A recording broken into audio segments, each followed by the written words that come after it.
Welcome to Faith and Freedom. For the next few minutes, we hope to inform, inspire, and encourage you as we discuss the legal victories and challenges to your fundamental freedoms and religious liberties.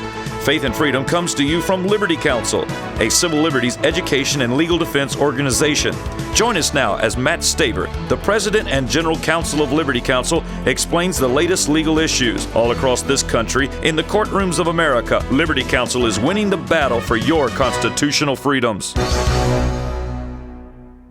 During this Constitution Week, we're going to be talking about the Obamacare lawsuit and its threat to the Constitution if, in fact, this is ultimately upheld by the High Court. We'll update as to where this case is and talk about our Constitution during Constitution Week. I'm Matt Staver, founder and chairman of Liberty Counsel. Joining me is Matt Barber, who is the vice president of Liberty Counsel Action. And this week, we celebrate Constitution Week, Matt, where our founders ultimately got together and voted on the Constitution, and then it was sent out for ratification, and now America is the longest surviving government in the world. And it is in part directly due to those fundamental documents, but also the values that make America great, which we'll talk about later. But not long ago, we got a ruling from our Fourth Circuit Court of Appeals decision in our Obamacare lawsuit, Liberty University versus Geithner.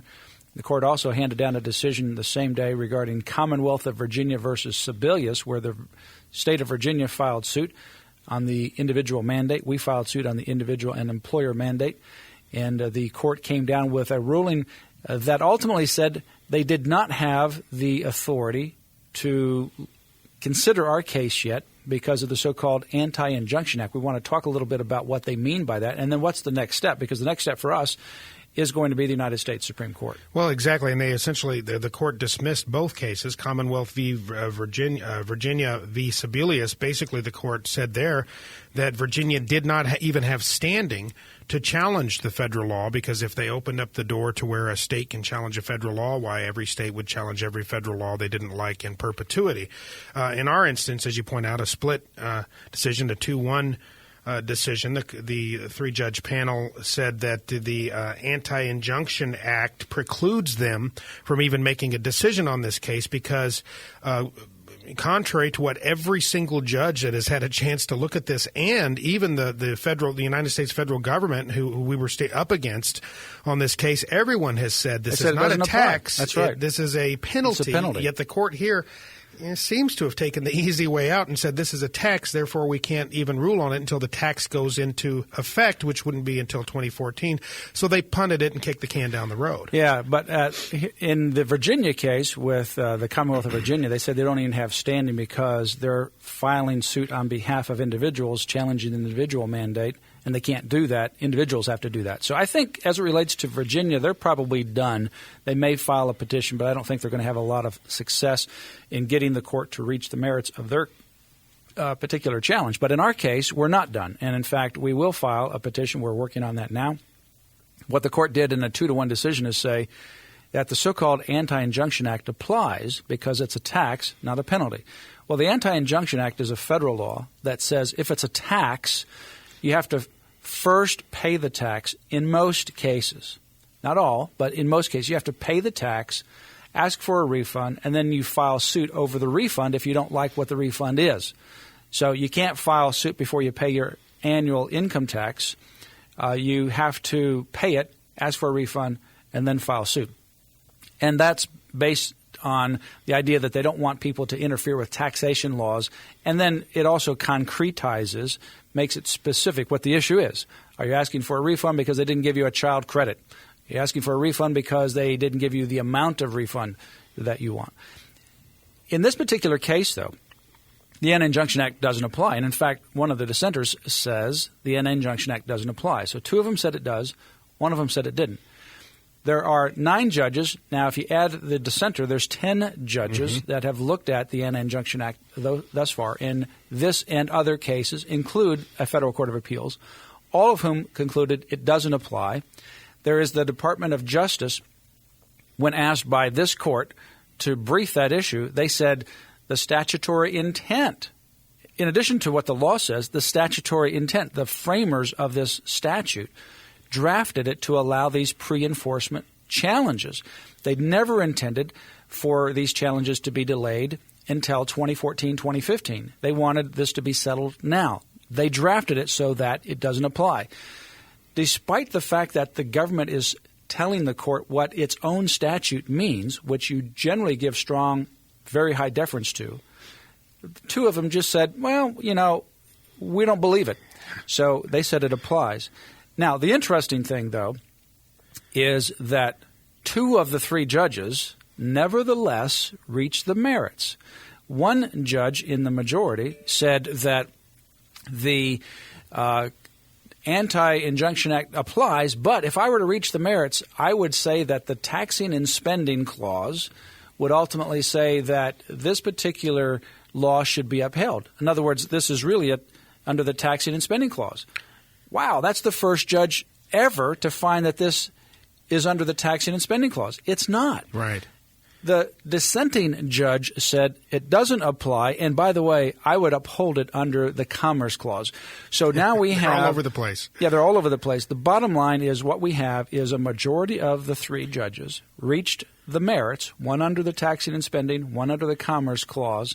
Therefore, we can go forward with a petition saying that the court should reach the merits and can, because the Anti-Injunction Act doesn't apply. I think we win that one. And secondly, by the way, you don't have to send this back down to the Federal Court of Appeals because two of the three already have indicated what their decision is. It would be futile for us to reach the merits, reach them now at the U.S. Supreme Court. And that's where the holdup would be. And that's the good news is that this – and we had a strong feeling that this decision was going to go against us because of the makeup, frankly, of the court. I'm notoriously known for being cynical.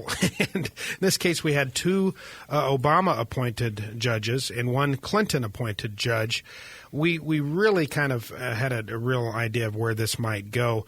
But the good news is that, as you point out, rather than sending it up to the Supreme Court just so they could look at it and remand it back down, kick it back down to the Fourth Circuit, they did take that extra step, reach the merits, two of them. So this puts us on the fast track to the United States Supreme Court. If two of them hadn't reached the merits, what you would ultimately have potentially is that you go up and ask the court to reverse them on the Anti-Injunction Act. They reversed, then they sent it back down to the Fourth Circuit to reach the merits. Well, the fact of the matter is now it's futile. They know it because two of the three have already reached the merits for different reasons, but they've reached the merits.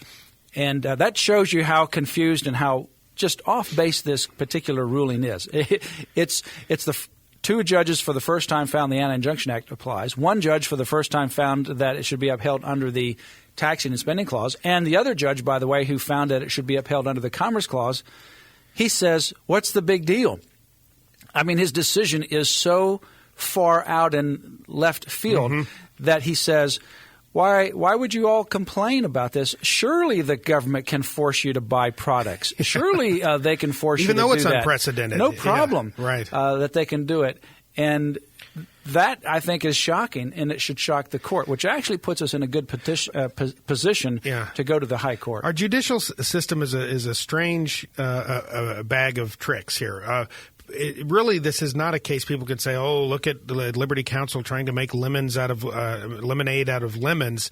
This really is a good thing in the large scheme of things when you bring it up to a 30,000-foot worldview, because we knew that they were going to come down against us.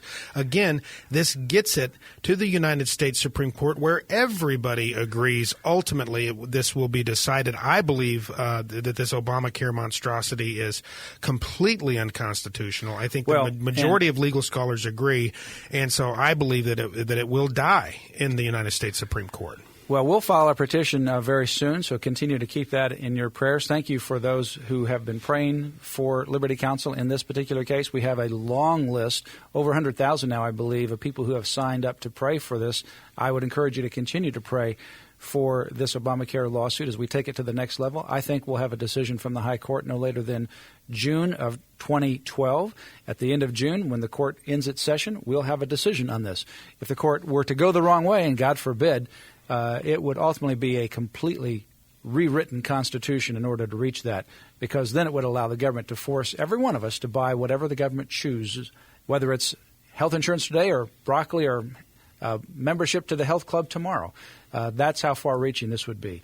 As we celebrate Constitution Week this week, we want to offer you the Patriot's Handbook on Religious or an American Liberty, it has the U.S. Constitution, the Declaration of Independence. It also has Patrick Henry's famous "Give me liberty or give me death" speech, and also an essay from me. For a contribution of $10, we'll send you 10 of these. That includes shipping and handling. So for $10, we'll give you 10 of these. You can read one, pass them out to your friends. And now the Constitution is becoming more popular. That's a good thing. We need to make sure that we understand and respect what's in this document that ultimately helps frame the government to protect our liberty. For more information, go to Liberty Counsel's website, lc.org. You have been listening to Matt Staver of Liberty Counsel. Our hope is to encourage and inspire you to stand up for your faith, family, and freedoms. We can accomplish a lot when we work together. Get informed and get involved today. Sign up for our free monthly newsletter, The Liberator. We will send it out to you free of charge. Stay informed with our Liberty Alert email update. Just click on the website at www.lc.org or call us at 1-800-671-1776. Tune in next time to learn more about your rights right here on Faith and Freedom.